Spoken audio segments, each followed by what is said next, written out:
Buenas tardes. El Banco de la República les da la bienvenida a la conferencia En las ramas de la vorágine, la conciencia, la realidad colombiana y la literatura.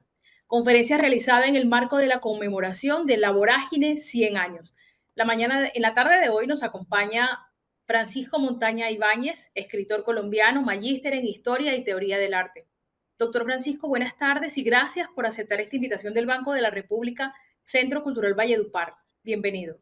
Vale, bueno, pues buenas tardes a todas, a todos. Muchas gracias por estar acá presentes en esta charla virtual que siempre es como, tiene las dos partes de ser un encanto porque hay la posibilidad de estar en sus lugares, en sus casas, desde distintos lugares de la geografía y al tiempo tiene esta condición de que impide pues establecer como un vínculo con las personas un poco más, digamos, humano. Creo que esta condición de esta charla tiene que ver un poco con el enfoque que yo le he dado a la charla que voy a hacer ahorita alrededor de esta novela que cumple 100 años de ser publicada, La Vorágine, eh, porque creo que uno de los elementos que me interesa, sobre los cuales me interesa conversar con ustedes, tiene que ver precisamente con creo que para hacer la introducción realmente de esta charla habría que decir que esta novela, ha sido leída de muchas maneras, como la novela moderna colombiana, como la novela romántica colombiana, pero hubo como la novela que establece la dicotomía entre mundo rural y mundo urbano. Pero hay un aspecto de esta novela que tal vez ha sido el menos explorado. Yo reconozco que yo no soy un experto en la vorágine, hay personas que son expertas en este libro, pero sin embargo he hecho muchas lecturas de ella, la utilizo en mis clases sobre cine y sobre género, y creo que hay un aspecto que es al que quiero referirme, y es el que tiene que ver sobre todo con la relación que se establece, que establece esta novela entre el territorio, el cuerpo y las relaciones entre territorio y cuerpo. Creo que ahí hay dos elementos que son fundamentales. Por eso me parece interesante que estemos en estos territorios, precisamente en este momento, en unos territorios que al mismo tiempo son completamente íntimos, cada una y cada uno de ustedes está en su lugar, está en su intimidad, digamos, espacio de subjetivo, y al mismo tiempo estamos compartiendo un espacio público que nos permite pues estar juntos de una manera bien particular. Creo que esas relaciones con el territorio, que son las que están ocurriendo en este mismo instante, están de cierta manera planteadas en, en la lectura que les quiero proponer hacer de esta novela. Es, por supuesto, pues no una lectura definitiva, ni una lectura única, ni una lectura, digamos, concluyente de la novela. Yo creo que parte del asunto de la literatura en general, lo he creído pues, siempre, tiene que ver con que la literatura lo que abre es mundos posibles de pensamiento. La literatura no creo que exista para producir respuestas sobre el mundo, sino más bien para plantear preguntas. Y creo que esta novela de la vorágine, a sus 100 años, sigue ofreciéndonos preguntas que tienen que ver profundamente con la manera de vida que estamos nosotros teniendo en este momento, es ineludible pues nombrar el confinamiento, dado que estamos utilizando estas modalidades de relación que fueron tan explotadas tan usadas, tan útiles también durante el confinamiento debido al COVID. Eh, y creo que hay en ella entonces unas tremendas preguntas sobre cómo el cuerpo, sobre cómo los cuerpos transcurren en los espacios y cuáles son las relaciones que los cuerpos establecen entre ellos y con los espacios, es decir, y en el caso de la vorágine, claramente con la selva. Como no conozco el público detalladamente, supongo que hay algunas personas que han leído la novela y supongo que hay otras personas que no han leído la novela. De todas maneras, yo supongo que yo no creo un poco, pues no creo en los spoilers, creo que hablar sobre los libros y sobre las películas y sobre las historias, de todas maneras implica un acercamiento subjetivo personal que nunca va a ser ni a reemplazar la experiencia que cada una y cada uno de ustedes pueda tener en la lectura de la novela. De manera que si la leyeron, pues los invito a que la relean. Yo lo he hecho muchas veces y creo que en cada relectura esta novela produce nuevas aperturas, nuevas perspectivas. eh, y a los que no lo han hecho, pues espero que esta charla los entusiasme para hacerlo. Yo me preguntaba por qué esta novela, digamos, a sus 100 años, hay tantos libros que cumplen años, ¿no?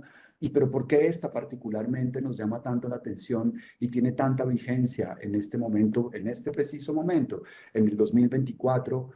¿Por qué una novela sobre la cauchería, sobre el amor, sobre las relaciones entre hombres y mujeres, sobre las relaciones entre los hombres, sobre las relaciones de producción esclavistas, claramente, sobre las relaciones con la naturaleza, tiene tanta vigencia?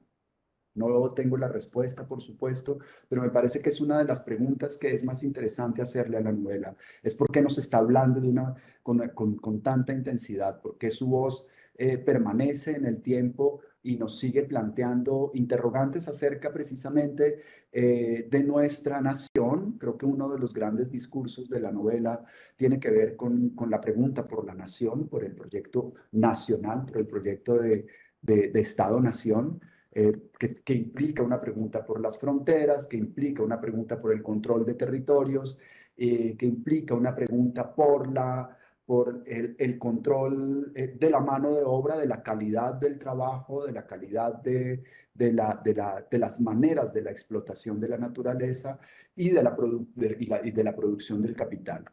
Entonces creo que estas preguntas, pues no creo que sea necesario hacerlas evidentemente explícitas, pero son las que están en la novela y espero un poco que a través de una lectura que hagamos de ella eh, puedan quedar mucho más claramente planteadas. Cuando me propusieron esta conferencia, me encanta el título de en las ramas de la vorágine, ¿no? La conciencia, la realidad colombiana y la literatura. Me pareció que este trabajo que he venido haciendo acerca de esta relación entre el cuerpo y el territorio, pues era precisamente muy apropiado para exponerlo aquí con ustedes. Entonces, un poco como para empezar a desandar este nudo que estoy planteando, quisiera en primer lugar referirme a una obra voy a empezar a compartir. eh, Esta es una de estas imágenes, ¿no? Abigarradas de esta es una fotografía que aparece en la primera edición que hubo que hizo Rivera de su obra. Fíjense, por ejemplo, por supuesto, esto es una diapositiva, tiene muchas capas de edición, pero algo alcanza a verse de esa calidad, de ese abigarramiento de la imagen, de esa condensación de la imagen. Entonces decía que fíjense en esta imagen que es parte de una de las fotografías que el autor incluye en su primera edición de la novela, porque parte de lo que me interesa en la novela, como les digo, es la relación entre el cuerpo y el territorio, y creo que esta imagen de este hombre sangrando un caucho y que él pone como Clemente Silva, como si fuera el personaje de la novela, por supuesto, pues no es, porque Clemente Silva es un personaje ficticio de la ficción. La, la, eh, Sí, dime, ¿hay alguna novedad? Dices No, de señor, algo. adelante. Ok. Eh, entonces decía que esta imagen hace parte, la puse como primera imagen de la presentación de la charla, precisamente porque creo que en el abigarramiento que produce la densidad de la vegetación selvática y el trabajo de sangrar los cauchos, los árboles de caucho, esta parte de esta relación que tiene que ver con lo que yo quiero hablar, que es esta relación particular entre los cuerpos y la selva. La, la, la Vorágine es una novela que ha tenido muchísimas ediciones hasta el momento, para los que no la han leído y para que los que la han leído pues también. Eh, pues no tengo un número en este momento acerca del número de ediciones que ha tenido, pero es una de las novelas como que más se reedita y que más se vuelve a leer y que más se consulta, digamos, en la bibliografía, de aquello que se considera pues la literatura colombiana. Creo que hace parte, de hecho, de aquello de su parte de su proyecto político, y es a lo que espero concluir, es precisamente la configuración de una pregunta por el Estado-Nación, pues por Colombia como un Estado-Nación, en el cual precisamente la novela juega como un pivote fundamental, que hace un llamado precisamente a estas relaciones entre los hombres y la naturaleza, los hombres, las mujeres, y la naturaleza. Evidentemente, la novela es una novela de territorio, es una novela que tiene que ver con una dimensión topográfica que es ineludible. Es una novela que podríamos llamar de viaje, en la cual se cruzan muchos viajes, se cruza el viaje de Arturo Cova y su compañera y sus compañeros, de Barrera, que es el antagonista de Arturo Cova, y de don Clemente Silva, que es supuestamente el personaje que aparecía en la fotografía inicial, que hace un recorrido muy azaroso, odiseico por las selvas de el Perú, el Brasil y Colombia, buscando a su hijo, y que pues, su relato ocupa gran parte de la novela. La novela tiene una estructura muy particular, está narrada en primera persona, es, posteriormente se revela que esta primera persona es, está narrando durante el transcurso del viaje, y incluye en la diégesis, en el relato mismo, incluye relatos de otros narradores, como por ejemplo Clemente Silva. Entonces, es una novela que es realmente contemporánea, digamos, usa muchas herramientas narrativas de lo que se puede considerar la novela moderna, y al mismo tiempo también, y es una de las lecturas que más pesa sobre ella, es una novela que, por ser realista, por tener como una pretensión relativamente realista, por supuesto, da cuenta, y como da cuenta de un territorio particular, ha sido considerada como una novela costumbrista, porque en cierta medida podría dar una idea de las costumbres y de las personas que habitan ciertos territorios, y pues entonces esto podría dar pie para pensar que ese es su propósito principal, ¿no? Producir una imagen acerca de un territorio. Este cuadro de Alejandro Obregón me interesa mucho compartirlo con ustedes y mirarlo con ustedes y pensarlo con ustedes, porque precisamente, si yo, se sigue viendo, perdón, la imagen completa. Sí, señor. Ok, perfecto, gracias. Porque me parece que en este cuadro de Alejandro Obregón, que se llama La Violencia y que es un cuadro del 62, hay una propuesta pictórica, una propuesta que se hace a través de la pintura y que tiene que ver eh, con una una relación, es decir, eh, digamos que voy a leer una cita más bien para no hacerlo tan largo. Eh, dice Juan Gustavo Cobo Borda, el poeta bogotano, que sobre esta película. Era una pintura que sacudía las rutinas visuales y que iba a extenderse magistral en el dilatado luto de su violencia, en la cual el rostro tasajeado, el volcán del pecho y el círculo del vientre se recortaban contra una desolación infinita. Sí, en esta película entonces aparece el cuerpo de una mujer embarazada, es lo que vemos en primer lugar, acostada, torturada, posiblemente muerta, mutilada, pero entre las operaciones artísticas, y esto es lo que hace que este cuadro sea particularmente importante, es que esta figura de la mujer, del cuerpo femenino, se convierte también en un paisaje. Es decir, el cuerpo de la mujer vapuleado por la violencia es también un horizonte. Dice Silvia Juliana Suárez a propósito, que es una historiadora del arte, dice, este cuerpo se prolonga hasta convertirse en horizonte. En un giro plenamente pictórico, el cuerpo de la mujer se convierte en cordillera, de manera que la composición del cuadro es propia de un paisaje. Y continúo yo. De esta manera, la maternidad truncada o ese cuerpo preñado de dolor está transformado en tierra o en territorio arrasado. Así, simbólicamente se puede decir que no es un cuerpo, sino es el horizonte. Es decir, que es el espacio perdón un segundo, necesito cambiar de, ya, es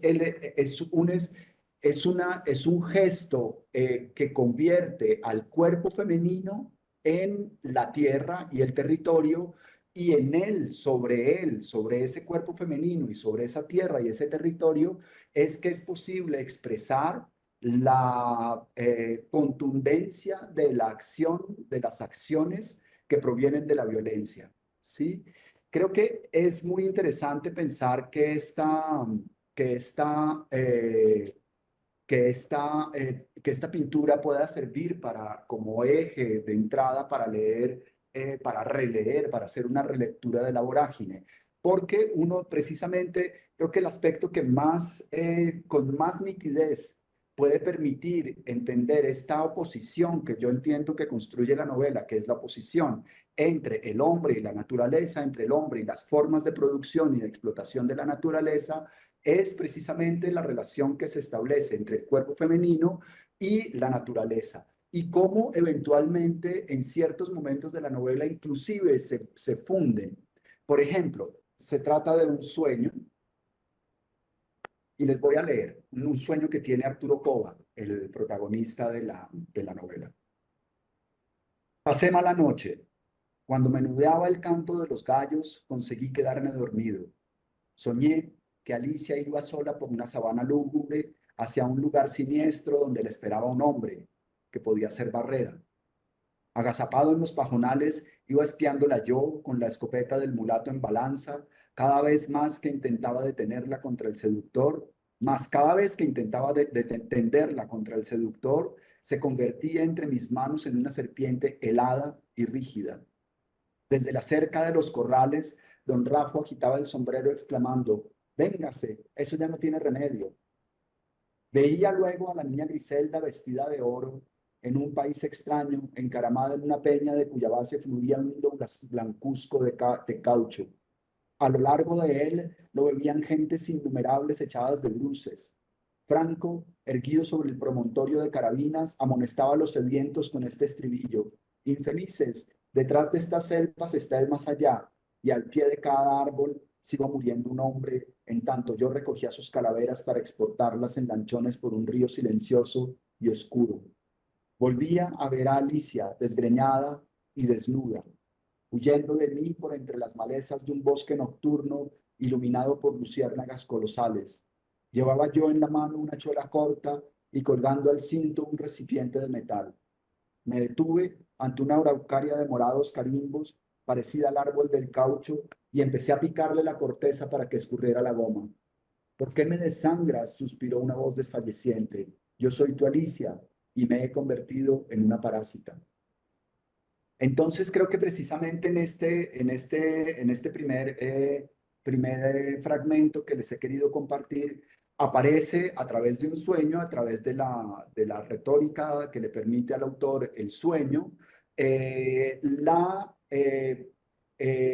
equivalencia, producir la equivalencia entre el cuerpo femenino de Alicia, que es la, la protagonista de la novela, el objeto del deseo en la novela, del deseo, del desdeseo, del amor, del desamor, de esa dificilísima relación que Koba establece con ella y que vacila entre considerarla la esposa digna, noble, bondadosa, que tiene que ver un poco con esta imagen de la esposa católica que tiene su equivalente en la Virgen María, o una mujer eh, con un cuerpo deseante y con una naturaleza libre que se entregó a él por amor y que pues vive con él esta aventura de la selva. Y es el hecho de hacer coincidir a Alicia con un árbol de caucho, con una araucaria que se convierte en un árbol de caucho, hace que el cuerpo de Alicia se equipare al cuerpo de la selva y de los árboles sangrados y explotados a los cuales se refiere la novela. Hay en esta novela una cantidad muy grande de intervenciones, de citas que sería muy interesante leer. Por supuesto, no voy a alcanzar a leer todas las que estaba pensando compartir con ustedes, pero sí quiero leer algunas más en las cuales se hace referencia a la relación que establece, a la manera en la que la novela se refiere a los cuerpos y particularmente a los cuerpos femeninos, que son los cuerpos del deseo, que son los cuerpos que se desean en la novela, porque los cuerpos masculinos son, por el contrario, los cuerpos que son objeto de una explotación directa, ¿cierto? Y los cuerpos indígenas, que tienen también una característica particular, pues son objeto de una explotación irracional y absurda, ¿no? Y es un poco sobre los cuales se va a establecer la denuncia, la novela. Entonces les quiero leer un poco un pequeño fragmento acerca de cómo la novela se refiere a las mujeres indígenas. Las indias que habían huido acaban de llegar a un poblado indígena y en ellas Coba se da cuenta de que hay unas mujeres que huyen del poblado, ¿no?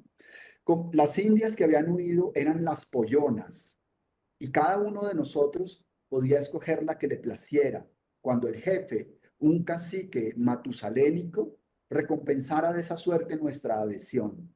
Mas sería candidez pensar que con requiebros y sonrisitas aceptarían nuestro agasajo. Era preciso atisbarlas como a gacelas y correr en los bosques hasta rendirlas, pues la superioridad del macho debe imponérseles por la fuerza en cambio de sumisión y de ternura. Creo que está claro como un poco cuál es la manera en que se produce la imagen de la mujer indígena y en que él, Koba, acepta pues o no las, eh, las, eh, las posibilidades eróticas que le ofrece este mundo de la selva. Pero la selva también no solamente está habitada por estas, por estas figuras que son estas jóvenes indígenas, que son un poco unas mercancías eróticas que permiten ser intercambiadas para satisfacer ciertas urgencias de los viajeros y de los colonos con los que se cruzan. Esta selva también es una selva que tiene un carácter y que tiene una voluntad aparente y que produce esta vida que ocurre aquí en este mar de vida que es la selva amazónica, produce una conciencia que se le empieza a revelar al personaje y de la cual la novela da cuenta con mucha intensidad. Eh, Aquí les leo un fragmento acerca de un nuevo sueño. Las visiones del soñador fueron estrafalarias. Tiene que ver con una toma de yagé de uno de los personajes. El Pipa, que es un tramposo que se les cruza por el camino y que los acompaña en algún momento, en unos momentos, después huye también de ellos. Dice, las visiones del soñador fueron estrafalarias, procesiones de caimanes y de tortugas, pantanos llenos de gente, flores que daban gritos. Dijo que los árboles de la selva eran gigantes paralizados y que de noche platicaban y se hacían señas. Tenían deseos de escaparse con las nubes, pero la tierra los agarraba por los tobillos y les infundía la perpetua inmovilidad. Quejábanse de la mano que los hería, del hacha que los derribaba, siempre condenados a retoñar, a florecer, a gemir, a perpetuar, sin fecundarse su especie formidable, incomprendida. El Pipa les entendió sus airadas voces, según las cuales debían ocupar barbechos, llanuras y ciudades hasta borrar de la tierra el rastro del hombre, mecer un solo ramaje en urdimbre cerrada, cual en los milenios del Génesis cuando Dios flotaba todavía sobre el espacio como una nebulosa de lágrimas. Selva profética, selva enemiga, ¿cuándo habrá de cumplirse tu predicción? Entonces, no solamente, digamos, nombro este fragmento por dar cuenta un poco de la calidad literaria y poética de esta novela que nos reúne para comentar hoy, sino también un poco para entender cómo la novela va adentrándose en esta relación con esta naturaleza que es muchísimas veces superior a cualquier posibilidad de comprensión. ¿Sí? Y que produce, como digo, un espíritu, una conciencia y una conciencia que es al mismo tiempo territorio y es cuerpo. Entonces ya no parece que no hubiera como una distinción entre los cuerpos que transcurren por la selva, ¿cierto? De hecho, el destino de Koba, de Alicia y de sus acompañantes es fundirse con la selva. Es precisamente ese, esos cuerpos terminan siendo fundiéndose, volviéndose unos con ese mare magnum de vida que es la selva y que de cierta manera los devora. Para completar un poco esta imagen, hay un pequeño relato dentro de la novela que se refiere al relato que tiene que ver con la indiecita mapiripana. La indiecita mapiripana, se los voy a leer porque ese es un relato que cuenta don Clemente Silva, eh, y dice, la indiecita mapiripana es la sacerdotisa de los silencios, la celadora de manantiales y lagunas. Vive en el riñón de las selvas exprimiendo las nubecillas, encauzando las filtraciones, buscando perlas de agua en la felpa de los barrancos para formar nuevas vertientes que den su tesoro a los grandes ríos. Gracias a ella, tienen tributarios el Orinoco y el Amazonas.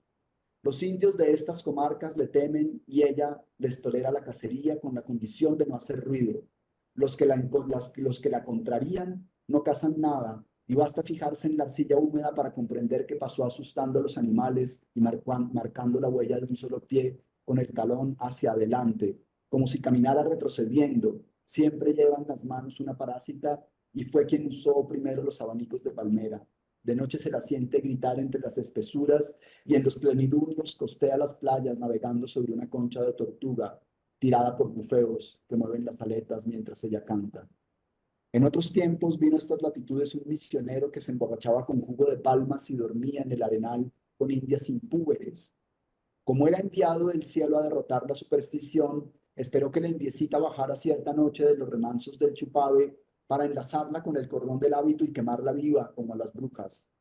En un recodo de estos playones, tal vez en esa arena donde ustedes están sentados, veíala robar los huevos de Terecay y advirtió el fulgor de la luna llena que tenía, al fulgor de la luna llena que tenía un vestido de telarañas y apariencia de viudita joven. Con lujurioso afán empezó a seguirla, mas se le escapaba en las tinieblas. Llamábala con premura y el eco engañoso le respondía. Y así lo fue internando en las soledades hasta dar con una caverna donde lo tuvo preso por muchos años. Para castigarle el pecado de la lujuria, chupábale los labios hasta rendirlo, y el infeliz, perdiendo su sangre, cerraba los ojos para no verle el rostro peludo como el de un mono orangután. No lo leo completo porque no tenemos tanto tiempo, porque quisiera también que hubiera como algún momento de intercambio con ustedes, con los asistentes, pero este relato que está en la mitad de la novela y que viene después de haber convertido a Alicia, haber hecho fundirse a Alicia con los árboles de caucho que son el objeto, digamos, la mercancía fundamental, la fuente fundamental de la riqueza y del ensueño y del delirio que envuelve a estos personajes, de la vorágine que envuelve a estos personajes, después de haber dado cuenta de cómo es la relación con los indígenas, que son los habitantes, digamos, naturales, si existe algo que pueda ser natural en este mundo, que son las indias, las indias jóvenes, y cómo la selva es un espíritu que también tiene voz y se manifiesta en ciertos momentos y aparece precisamente entonces, después de todos estos elementos que he mencionado,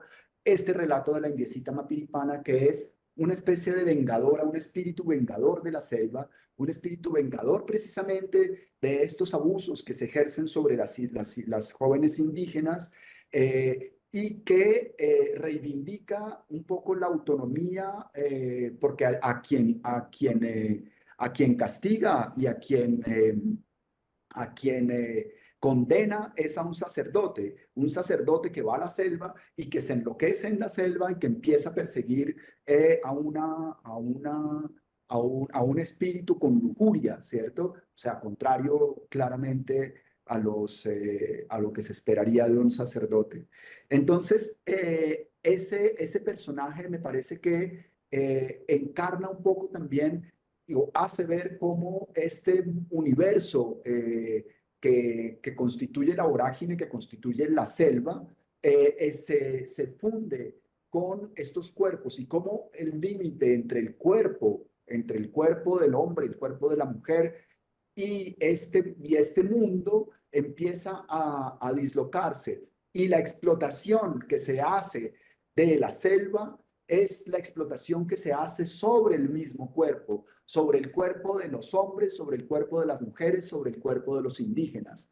De modo que esta imagen, que es una imagen completamente, digamos, coherente con cualquier propuesta ecologista, aparece ya en una novela de 1928, de hace un siglo, 24, de hace un siglo. De manera que hay, y creo que ahí está una de las respuestas acerca de por qué esta novela sigue interesándonos y sigue proponiéndonos preguntas, ¿no? En otro momento, la novela nos habla de la red, continúa explorando, por supuesto, durante toda la novela se continúa explorando la relación con la selva, eh, y quiero leerles otro momento.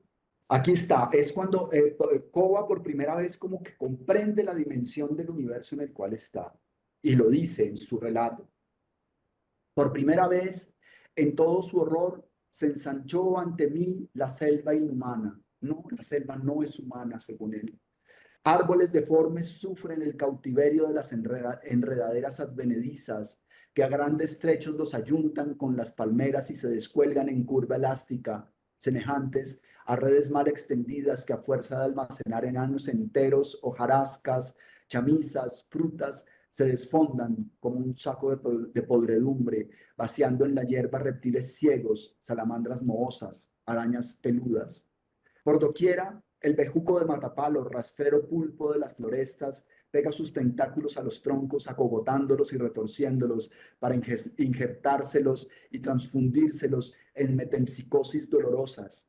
Vomitan los bachaqueros sus trillones de hormigas devastadoras que recortan el manto de la montaña y por las anchas veredas regresan al túnel como banderadas del exterminio con sus gallardetes de hojas y flores. El comején enferma los árboles cual galopante sífilis que solapa su lepra supliciatoria mientras va carcomiéndoles los tejidos y pulverizándoles la corteza hasta derrocarlos súbitamente con su pesadumbre de ramazones vivas. Y fíjense que, sin embargo, aunque Coba dice que es una selva inhumana, la manera en que se refiere a ella es con adjetivos que la humanizan, ¿no? Por ejemplo, el comején enferma, sífilis para referirse a los árboles, la lepra para referirse a la manera en que los tejidos se pulverizan de la corteza, las relaciones entre las plantas, cómo las establece como relaciones de dolor, como relaciones carnales de suplicio.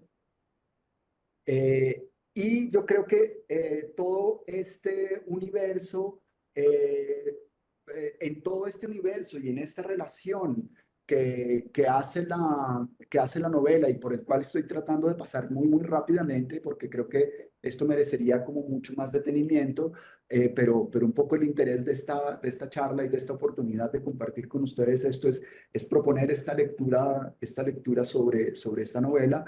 Eh, Tiene que ver con que hay reitero, una relación que para mí empieza precisamente en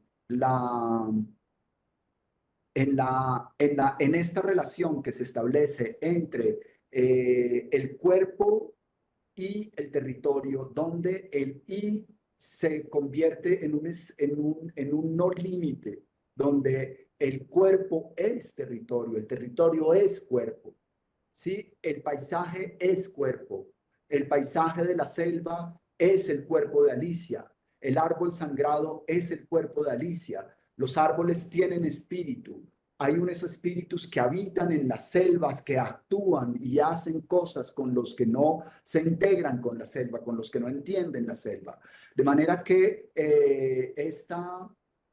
este universo que es el que produce y aquí es donde empieza un poco lo que yo llamaría el proyecto político, recogiendo ideas de otros investigadores que han trabajado sobre esta novela. Eh, el proyecto político de esta novela y de Silva tiene que ver con recompensar, con preguntarse nuevamente por la posibilidad realmente de un Estado-nación, de Colombia como un Estado-nación, lo que implica y lo que implica un Estado-nación. Una de las primeras cosas que implica el Estado-nación es evidentemente el control del territorio. Enseguida es las fronteras definidas y controladas y establecidas. En tercer lugar es pues la lengua, en cuarto lugar las imágenes, los símbolos, ¿no? Y hay otros aspectos que pueden seguir, la moneda, las maneras de explotación de la riqueza, de acumulación, es decir, los acuerdos sociales fundamentales. En esta novela, lo que se denuncia precisamente es el fracaso del Estado-nación colombiano en relación con el control de un territorio que es extremadamente vasto en relación con el territorio sobre el cual la tradición política colombiana ha tenido control, que es la tradición andina, digamos, ¿no? Todavía en este momento se discute qué tanto control sobre el territorio se tiene hoy día. Se tiene en la Orinoquía, en la Amazonía, en el Pacífico, en la zona Pacífico, inclusive en la zona Caribe. ¿Qué tanto control tiene el Estado sobre el Caribe? ¿Qué tanto es posible que consideremos que hay realmente unos mínimos aspectos de convivencia política, de convivencia social, que permitan que entre nosotros, entre los colombianos, podamos comprender que sí estamos siendo parte de lo mismo, ¿no? Esta imagen que estamos viendo es una imagen precisamente de uno de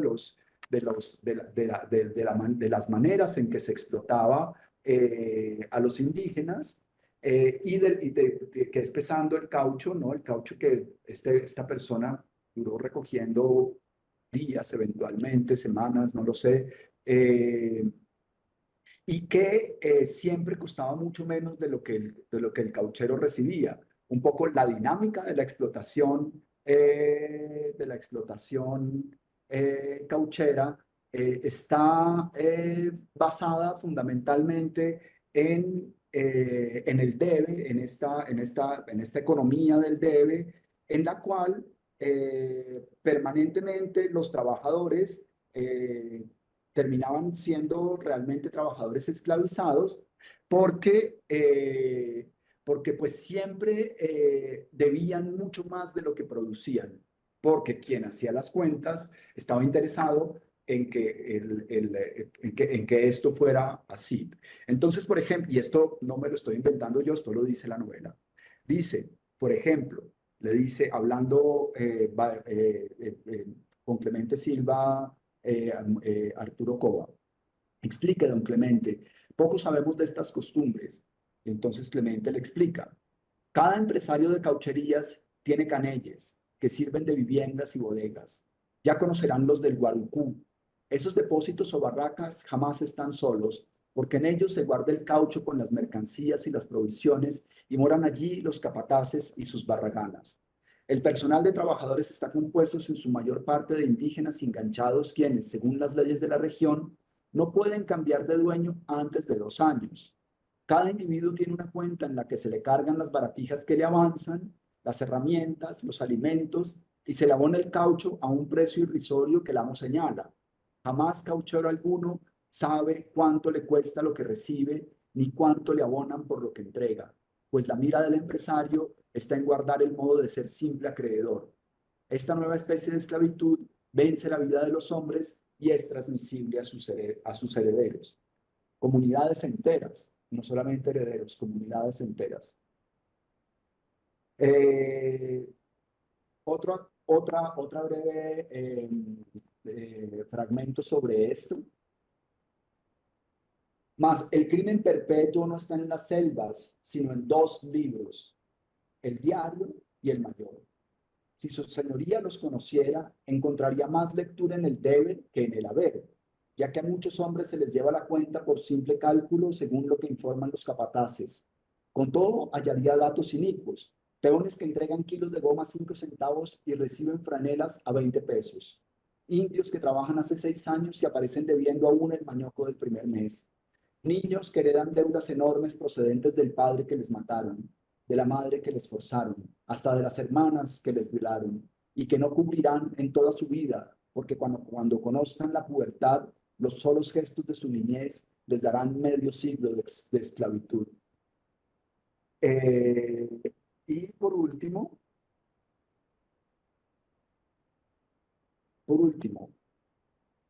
y no pienses que al decir Funes, he nombrado a persona única. Funes es un sistema, un estado del alma, es la sed del oro, es la envidia sórdida. Muchos son funes, aunque uno solo lleve el nombre fatídico. Eh, y digamos, esta, esta manera de, esta manera de, de producción, esta forma de producción, que implica una explotación brutal, ¿no? Indudablemente brutal, y que ha sido pues denunciada en muchos lugares, es el objeto de denuncia fundamental de esta novela. Entonces, un poco, pues bueno, como estas imágenes para terminar un poco con con estas imágenes del horror, yo creo que esta es una novela de viaje, es una novela de amor, pero también es una novela de horror. Nuevamente, esta imagen de Clemente Silva, a quien Rivera nos presenta como nos propone como Clemente Silva, para darle verosimilitud a su novela. Y bueno, queremos agradecerle a usted por su tiempo y por aceptar esta invitación del Banco de la República. Gracias por acompañarnos a todas esas personas que tomaron su tiempo también para conectarse y que tengan una feliz tarde. Mil gracias a todas y a todos. Entonces, una feliz tarde. Muchas gracias por la invitación y un abrazo.